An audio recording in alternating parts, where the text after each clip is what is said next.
Je vous propose d'étudier la première scène du Don Juan de Molière. Vous pouvez étudier cette pièce en seconde, dans le cadre d'une séquence sur le théâtre comique et dramatique. Vous pouvez aussi l'étudier en première dans le cadre d'une séquence sur le théâtre classique. Don Juan est-il le personnage principal de cette pièce? Il est toujours accompagné de Sganarelle, son valet.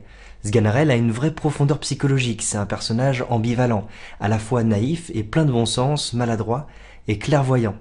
Sganarelle donne la réplique à son maître, il s'étonne, il s'indigne, il oriente les conversations sur des sujets sérieux. Souvent, Sganarelle va poser les questions que justement le public se pose lui-même. Il faut savoir que c'est Molière qui jouait le rôle de Sganarelle dans les premières représentations de la pièce, et Molière a donc écrit ce rôle sur mesure pour lui-même.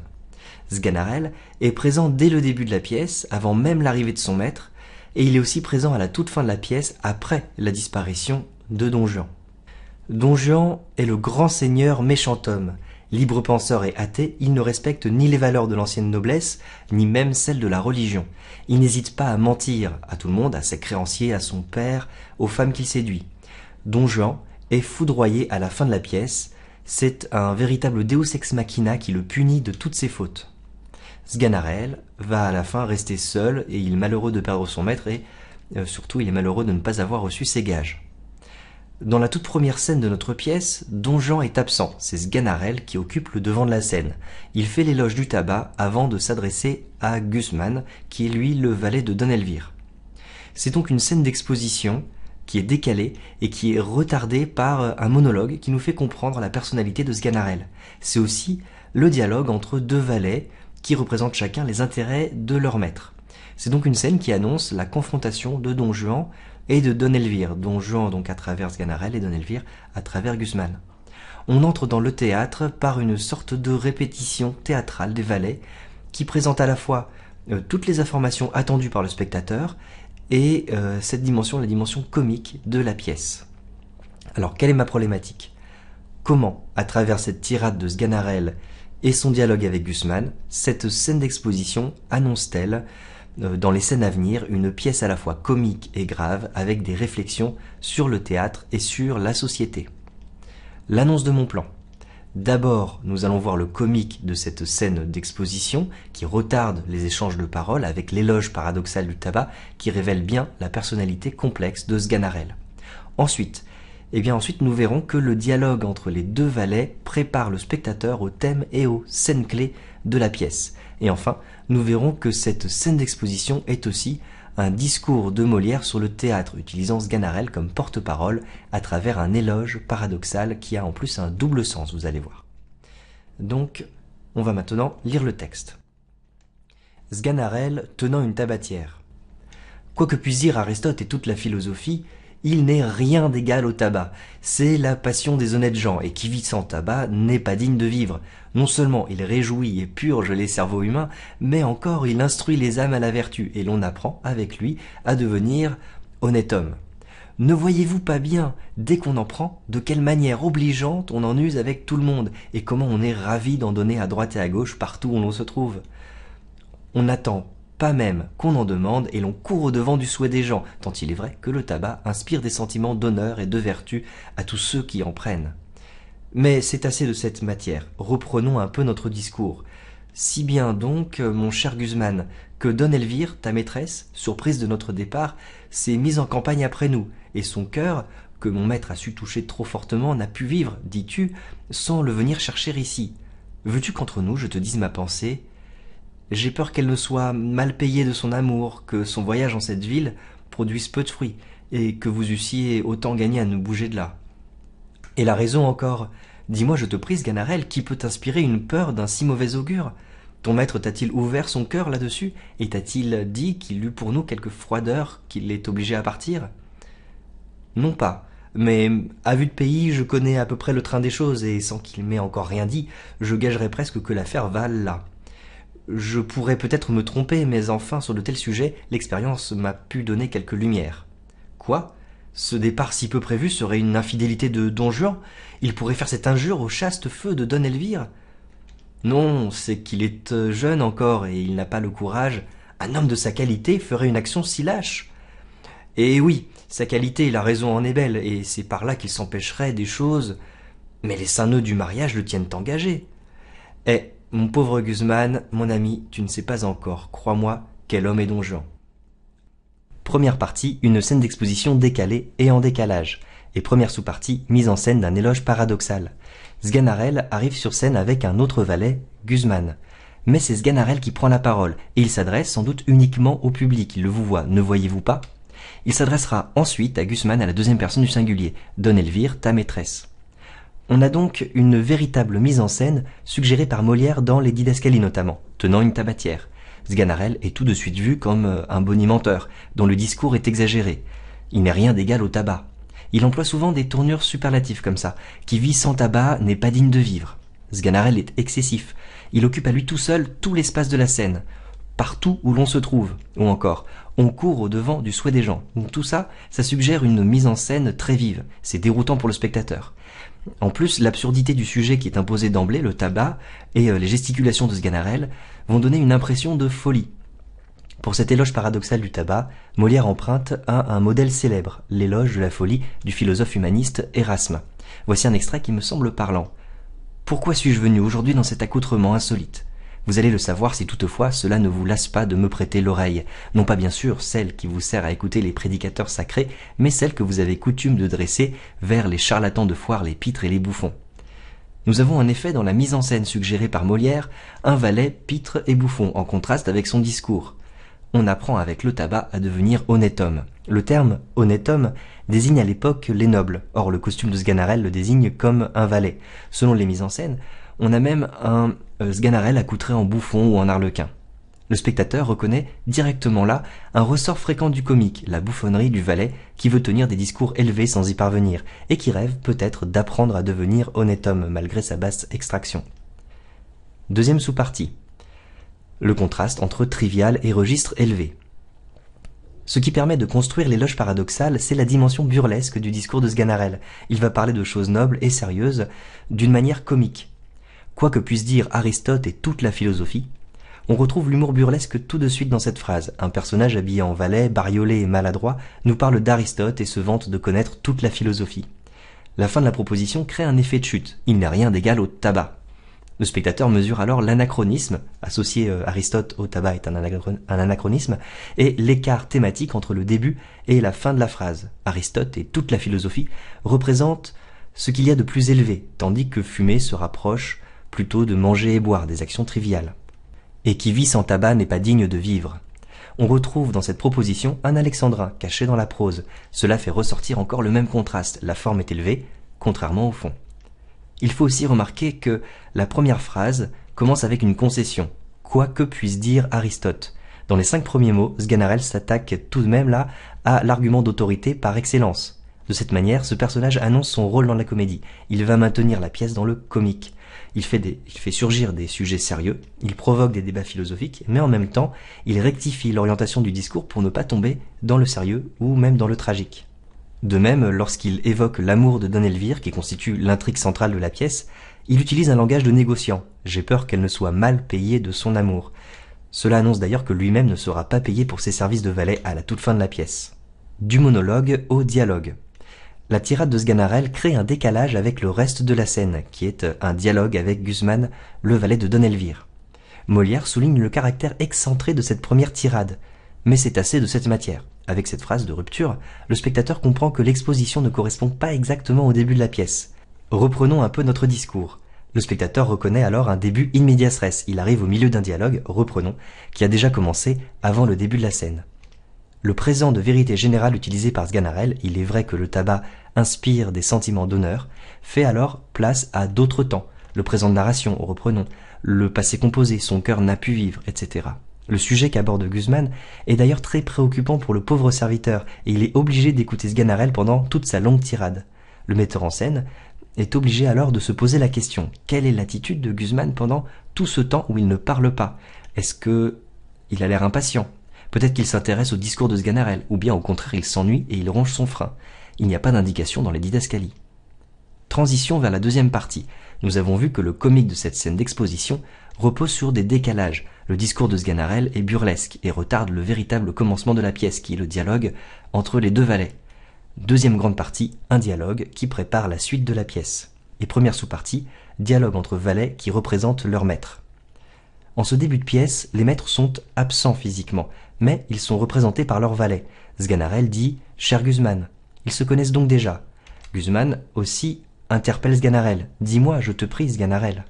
Toutes les informations sont données pour que les spectateurs puissent situer les personnages.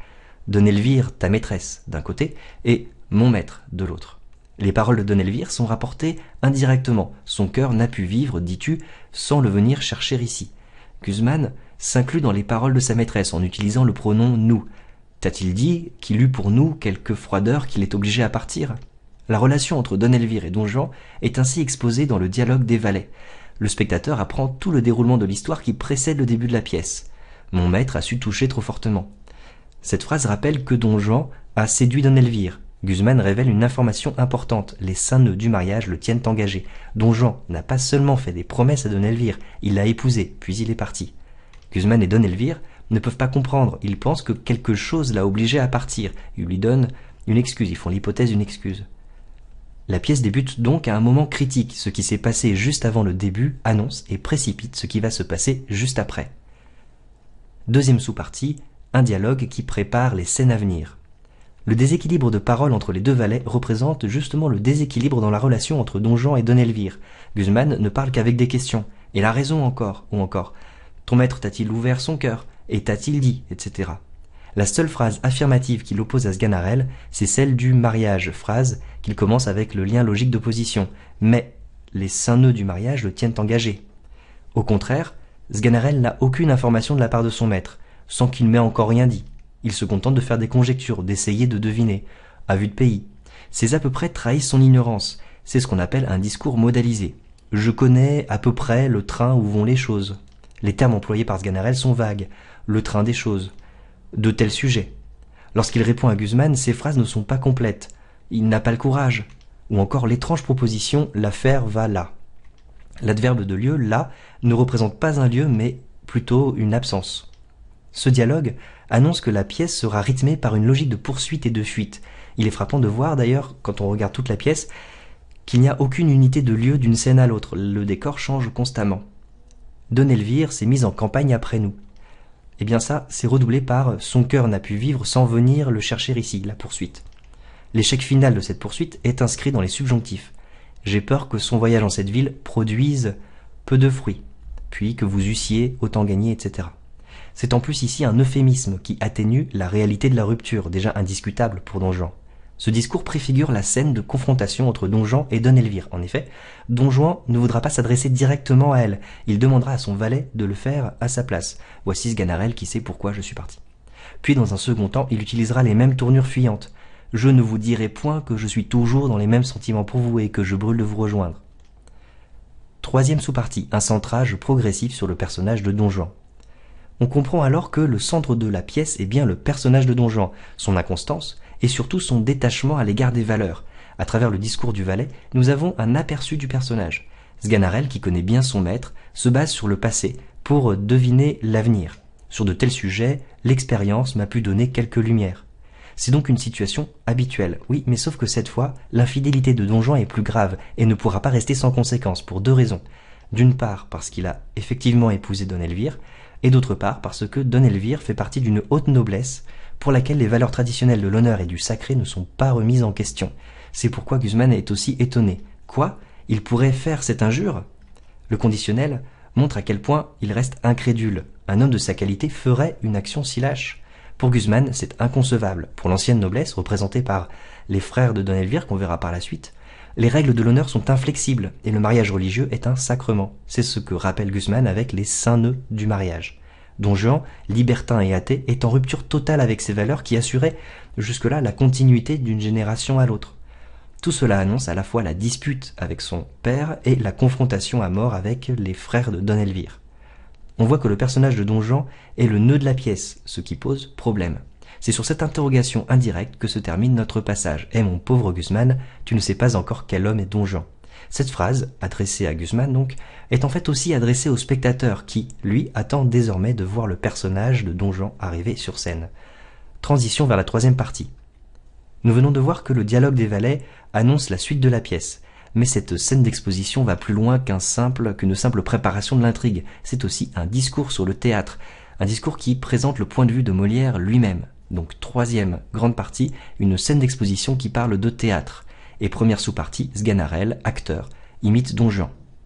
Le personnage de Sganarelle, en ce début de pièce, fait une démonstration de ce qu'est un acteur. Il se met en scène et fait une harangue, comme une petite pièce de théâtre dans le théâtre. Son éloge paradoxal du tabac est une manière de tester son art oratoire. En cela, il imite son maître Don Juan, le séducteur habitué à manier le langage.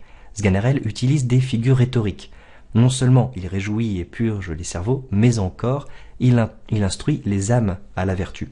Cette structure est en fait complètement cousue de fil blanc et met en valeur un cliché. D'abord le corps, non seulement, et ensuite l'âme, mais encore il instruit les âmes. Sganarelle utilise ensuite la question rhétorique « Ne voyez-vous pas bien ?» Ce qui est un peu étrange dans ce contexte parce que ce n'est pas un dialogue. Et c'est par cette figure que Don Juan commence sa première tirade, très célèbre. « Quoi, tu veux qu'on se lie à demeurer au premier objet qui nous prend ?» Mais là, c'est dans un contexte plus approprié, puisqu'il réagit directement aux propos de son valet. Donc le valet reprend les procédés rhétoriques de son maître, mais dans un contexte moins approprié.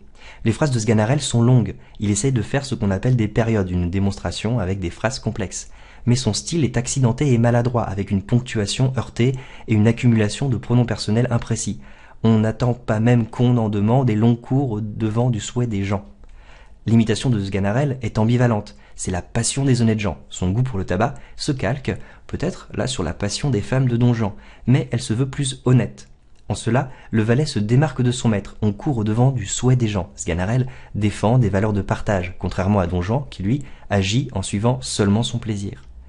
Deuxième sous-partie, un éloge paradoxal qui parle du théâtre. L'éloge du tabac que Sganarelle fait au tout début de la pièce ne peut pas s'expliquer complètement comme une volonté de Molière de présenter le caractère de Sganarelle. L'insistance sur ce sujet, le tabac, le fait que la pièce n'ait pas de préface et la citation immédiate d'Aristote sont autant d'indices qui peuvent nous mettre sur la voie. En donnant la parole à Sganarelle, Molière veut en fait nous parler du théâtre. Toute la tirade de Sganarelle a un double sens, qui est en fait assez naturel quand on sait que c'est Molière lui-même qui jouait ce personnage dans les premières représentations. Quoi que puisse dire Aristote, c'est le philosophe ancien invariablement cité dans les préfaces des pièces de théâtre classiques. Les Grecs anciens ne connaissaient pas le tabac, qui fut découvert en même temps que les Amériques à la fin du XVe siècle. Aristote n'en a donc jamais parlé. Sganarelle cite Aristote de manière détournée. Il purge les cerveaux humains. On reconnaît dans cette phrase la définition de la catharsis selon Aristote. Le théâtre purge les passions humaines. Alors pourquoi parler de tabac et pourquoi n'avoir pas directement parlé du théâtre ? Il réjouit et il instruit. Le théâtre en fait est un jeu, il amène le spectateur à réfléchir par lui-même, il lui donne le plaisir de deviner l'implicite du langage. Troisième sous-partie, les vertus cathartiques et subversives du théâtre. Dès lors, il est intéressant de relire la tirade de Sganarelle pour filer la métaphore du tabac. On découvre alors un double discours. Le théâtre est à la fois un lien social qui améliore les mœurs et un phénomène subversif. Sganarelle insiste beaucoup sur la valeur morale du théâtre, il instruit les âmes à la vertu, et plus tard, on court au-devant des souhaits des gens, tant le tabac, donc le théâtre, inspire des sentiments d'honneur et de vertu à tous ceux qui en prennent. On voit ressortir dans cette phrase le véritable parti pris de Molière, le théâtre fait réagir, il ouvre les discussions, il sanctionne les comportements extrêmes. De cette manière, Molière met dans la bouche de Sganarelle un discours préfaciel. Il nous met en garde contre la séduction de Don Juan. Ce n'est pas parce qu'un méchant homme est représenté sur scène qu'il faut le prendre comme modèle. Cet éloge du théâtre, grimé et déguisé sous l'éloge du tabac, rend au spectateur son esprit critique, il l'invite à réfléchir. C'est pourquoi ce discours sur le théâtre est aussi un discours subversif. Il faut savoir que, au moment où Molière met ses paroles dans la bouche de Sganarelle, le pape menaçait d'excommunier quiconque prendrait du tabac sous le porche d'une église ou à l'intérieur. Derrière cette défense du tabac, Molière défend en réalité les acteurs qui ne pouvaient pas se marier, par exemple sans renoncer à leur métier, et ils n'avaient pas droit à un enterrement religieux. Mais c'est assez de cette matière, reprenons un peu notre discours. Cette phrase peut aussi être comprise non comme une rupture dans le discours de Sganarelle, mais comme un basculement de la théorie à la pratique. La harangue adressée au spectateur se termine. Le mur invisible entre la scène et la salle est restitué, mais le dialogue entre les acteurs reste à destination de ceux qui sont venus voir la pièce. Ma conclusion. Cette première scène offre une présentation complète du projet de Molière avec la pièce de Don Juan. C'est d'abord une présentation comique des personnages et en particulier de Sganarelle, dont la personnalité est complexe derrière ses allures de simple valet un peu bouffon. Le dialogue entre Sganarelle et Guzman offre un véritable programme des scènes qui suivent. Le personnage de Don Juan est suffisamment esquissé pour attiser la curiosité du spectateur. Les différentes confrontations de Don Juan sont déjà inévitables dans cette scène d'exposition. Tôt ou tard, Don Juan devra s'expliquer avec Don Elvire ainsi qu'avec ses frères, qui appartiennent à une autre noblesse. Mais Don Juan devra aussi se justifier devant son propre père, et certains indices laissent entendre qu'il devra finalement s'expliquer devant Dieu. La scène d'exposition prépare donc l'intrigue de la pièce, mais elle constitue aussi un manifeste sur le théâtre, et met en garde le spectateur contre une lecture trop univoque. L'éloge du tabac de Sganarelle, cachant un discours théorique sur le théâtre, implique le spectateur et l'invite à décrypter les discours. Molière réaffirme ainsi le rôle social du théâtre. La pièce n'est que le point de départ des discussions et des multiples interprétations qui en seront faites. La pièce Don Juan ou le Festin de Pierre est un exemple particulièrement frappant de ce phénomène. Oubliée pendant presque 2 siècles, elle fut redécouverte au XXe siècle, mise en scène de manière extrêmement variée. Des lectures métaphysiques, politiques, existentialistes en furent proposées sans en épuiser le sens.